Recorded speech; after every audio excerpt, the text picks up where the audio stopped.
Hi, and welcome to another daily devotion. James chapter 1 and verse 5 reads, "If any of you lacks wisdom, let him ask of God, who gives to all liberally and without reproach, and it will be given to him." I think to me it seems at first a bit strange that verse 5 starts, "If any of you lacks wisdom." Now, considering the end of verse 4, which let me read this, it says here, well, let me read verse 4, "But let patience have its perfect work, that you may be perfect and complete, lacking nothing," lacking no thing. And verse 5, it says, and it starts off, "If any of you lacks wisdom."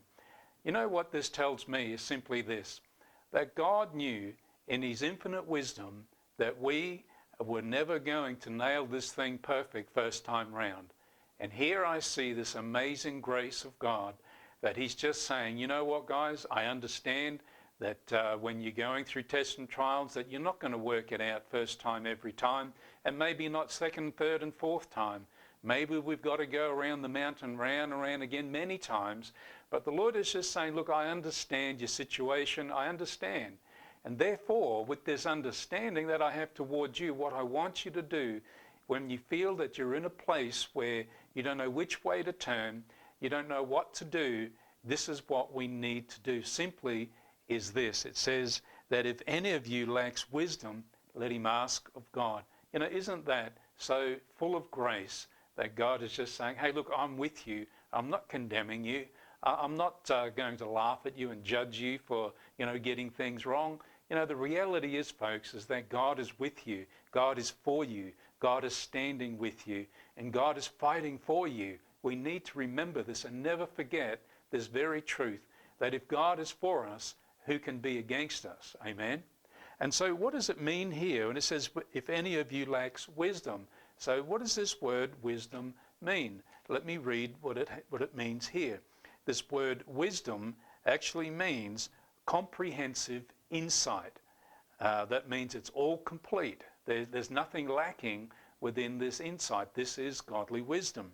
It also means right application of knowledge at the right time.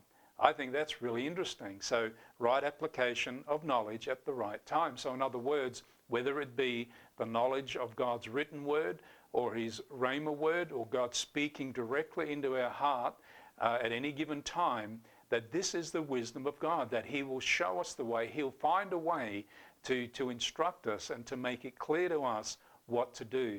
But the answer here is that we need to ask for it. And, so it goes on to say, insight into the true nature of things. And so when we ask for wisdom, what is really happening is that inside of this wisdom, it's comprehensive. Part of this actually reveals to us, the spiritual insight and what is driving it, what is behind it, what is the nature of this thing that's persecuting you. And so therefore God gives us understanding, supernatural understanding. So therefore when we have this understanding, we can learn how to navigate through these things. And here again, when God's wisdom is in action, here we seem to flourish through tests and trials. And I think that is such a wonderful thing. Anyway, join me tomorrow because we're going to look at part 2 of Any Man Lacks Wisdom, Let Him Ask of God. Because this, I believe, is a very, very important part of our Christianity.